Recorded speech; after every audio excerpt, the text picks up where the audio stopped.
again with my good friend Ian Cass of the Forum Private Business, and Ian's very kindly handed out some guides to all the businesses that have got employees here on health and safety and good practice and on employment law and brilliant stuff. But we've had a difficult year, I think, really, since the last Microbiz Matters Day. Because Absolutely. We thought we were making progress, didn't we, on We paying did. 30 days, and we lost our small business commissioner as a result. So where do you think we are with paying 30 days, Ian? I think the difficulty last year, Tony, is we had a government that really didn't have an effective majority, Yes. and we also had a government that were only interested in one subject. It was a single subject government, and if it didn't begin with a B and Yeah. have an X in it and end in a T, Yeah. we didn't get anywhere. So I think from our point of view, looking on the bright side, they've got no excuses now. Yes. They've got a majority. Yeah. They've got to drive Brexit through. They cannot give us any more excuses about why they're not looking at issues like 30 days, which is a key one. I mean, late payment is still as big a problem. It hasn't got any better. Yep. And there are a number of other issues that are affecting small business, from business rates, Yeah. the high street needing help, rural economy and what's happening there, and all of those need focus, and they've been ignored for a good 12 months. So there is a gloomy side to that, but also there's a plus side that really we can go to them now and they've got no excuses. Right. And we'll never accept them telling us that primary legislation, getting that through is a problem, because they managed to get the Ben Act through in 3 days. That's So true. we know that That they can is just, true. if they No, want to that's do a it, very, we know very they can good do point. it now. Absolutely right, Yeah. yeah. So, but, I mean, do you see any kind of recognition of the fact that you've got the pubs as well? I mean, and as you say, rates and is there any recognition of the fact that micro business owners, small business owners, are actually not making as much money in terms of average earnings because of things that they can actually fix? Because if we don't have cash in whatever business we grow, it's like your 72 pound. I don't understand. I understand everything, but that is another way that you don't actually have money in the public. These are all our high cost of utilities, and there are all ways that other countries fix the infrastructure to give micro and small business owners the cash to be able to succeed in their go businesses. forward. Do you see any understanding of what we're talking about here? This is, I think the difficulty we've got is government doesn't understand small business, and it makes no differentiation between big business and small business. Yeah. It's just business. Yeah. And as you and I know, the issues that are facing a small business, owner-operator, trying to be a jack of all trades, do it all, are completely different. Yeah, absolutely. And so first of all, there is a lack of understanding at government level, and they really need to put that right. They need to start listening, dare I say it, to the likes of you and I. Yeah. Somebody from Bay should come along to Micro Business Matters Day and understand what's going on. So there's a lack of understanding that we're battling with, that they really don't get it. Yeah. And as a result of that, a lot of what they've done, you could class as meddling. They change things, but they don't realise the impact that's going to have on small business. Yeah. So when they changed the dividend rate and put the tax on it, you and I know if we had a good year in a business, we didn't make any money, we probably made less than a subbies. Yeah. If we had a good year, we paid ourselves in a dividend. Yeah, absolutely. They took the money away from that. Living wage is a great idea, but living wage is also adding a cost to business. Exactly. The pension changes, that was adding a cost to a business. So they seem to, they make these changes, there's no cost to them, but it does dramatically. And GDPR that was mentioned this morning that we were talking about, frightened the life out of loads of small businesses. Absolutely. And they ended up investing in training courses and things that the reality was they didn't really need. And the big companies haven't bothered about Well, it. They've just ignored it. And the big companies have got all these huge resources, HR departments absolutely. and everything else to do with it. So the government, you and I, we get sick to death. They keep going on about, we'd like to see more productivity from the small business sector. Fine, turn the triangle on its head. They always deal with the top of the triangle, the big businesses. Yeah. Turn the triangle on its head and deal with the real productive, the micro, the small businesses that drive the British economy. Yeah. And so there is a problem there. Yeah. There's a problem with understanding on their part. They've got to start focusing on understanding small businesses and what small businesses need and giving them that help. Yeah.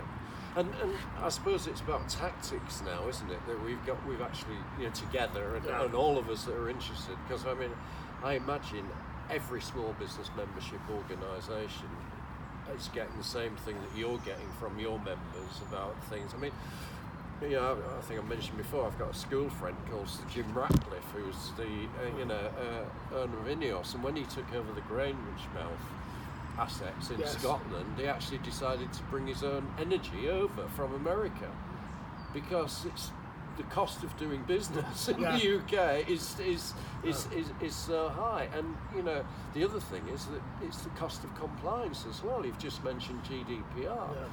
All these things actually take our most valuable resource, time, away from us. So small business membership organisations like yours, what are your tactics going to be over the next year to actually?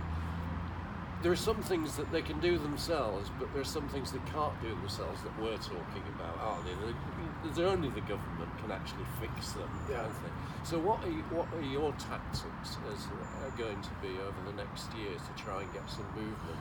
Because you're fighting a number of battles. I'm only fighting one, really, on pain 30 days. But there's some. Just before I answer that, there's one thing that you mentioned there that I think is absolutely crucial to this. It's that thing about time. Yeah. And everybody thinks about expense and costs in terms of money. Yeah. And actually, as you know, if we're running a business, I'm the HR advisor, the salesman, the marketing, and everything else. And it's time and all these things, getting used to all these changes government brings in, it eats away from the time that you should be spending on growing and developing your business. So I think that's another crucial thing that you need to understand. The tactic for me, one of the main ones is working together. You and I have made headway by working together. And I think there's more, if we can get more of the business organisations not sitting there in their own little silo and being protectionist, but actually working with others. We're all working to a common goal here. There's 5.9 million small businesses out there. Absolutely. There's plenty for us all to, the representative organisations. There's plenty to go. We've got to get that voice going for them. And for me, one of the key tactics that worked for us last year, and I want to develop even further next year, is working with real partners who want to work together, so that in the way that we have with paying 30 days, that gets you more traction, that gets you more voice, and really talking to, we've got to get directly to these ministers, which means more active campaigning, not sitting having cosy fireside chats with babes about what's wrong, what's wrong and what would be nice to do. It really is campaigning and getting the voice out there and really getting to a point where they can't ignore it. They can't ignore the voters. And if we're going along saying, look, we represent X, hopefully 100,000 people, there's more chance of them listening. We've got to drive this through. So another tactic is possibly to be, in a nice way, a little bit more aggressive this year in making our case felt, because we're right. On behalf of numbers that we can actually talk about, that we've got those behind us. Well, we're seeing it today. You host this event and you've got the business owners there talking to you face to face. It was fantastic in the room when they looked around and said, how many people are not business owners? And everybody in the room is a business owner. And that's where government have got to be interacting, and they're not. Absolutely. Fantastic. Right, and one of the things that I said right at the beginning that's absolutely fantastic is, and it's a unique selling point really of the forum of private business. I just want to talk about it for a second. Is the fact that you mentioned time, and we're time poor and HR poor, and you've got these, and it's all, the forum's always done this, all the many years I've been. You provide these really practical guides that not only interpret legislation, what you should be doing for responsible business practice and health and safety and employment and various things, you actually create the templates, don't you, so that people can actually quickly do the right thing. Anthony was talking about how difficult it is to, and he said, get rid of people that are dragging the business down, if you like. But you've got the templates, haven't you? That's one of the things you offer your members. Tell us how that works and how you go about helping businesses that really can't afford an HR person, but they can afford a membership in the Forum for Private Business. Because the Forum is a membership organisation and not for profit, we're able to provide these services at a price that most of the other big commercial groups that you could mention don't. Yeah. And really our main point of difference is we're looking after small businesses that are big enough that they've got to be compliant, but as you said, they don't have an HR and a legal team. Yeah. And what we can do is and it's really simple, Tony. You know, we've run businesses ourselves, so you know how to get. So why don't we can say to the businesses, look, this is the change, this is what's happened, this is what it means to you as a business, and this is very simply what you've got to do. So it's practical support, which means you can go, all right, okay, job done, and get on with doing what you should be doing, which is growing and developing your business. And GDPR that was mentioned this morning was a great example. A lot of people didn't know what to do. There was a lot of scare stories out there, people selling half-day training courses for 500 quid a day and all this kind of thing.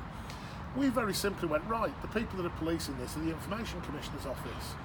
So we spoke to them, we got them in a meeting room with a load of our members where the members asked questions, we filmed it so that members could see it, and we produced a very simple guide that said, look, this is how GDPR affects you. Our members had that information there in hand straight away, no panic for them. And that really sums up in, one simple story what we're trying to do.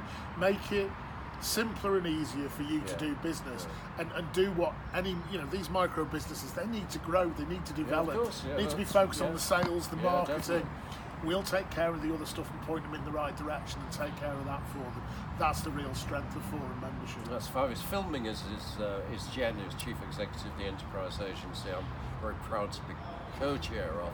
And of course, one of the things that we say to new businesses is join a membership organisation. You've just articulated why it's a good idea, and for us it's great as well, because the more people that are in membership organisations, the more we can say to government, we're representing all of these people and you've got to do something about it. So, absolutely. thank you very much, Ian. It's a pleasure to see you again. And you. Cheers. Great. Thanks.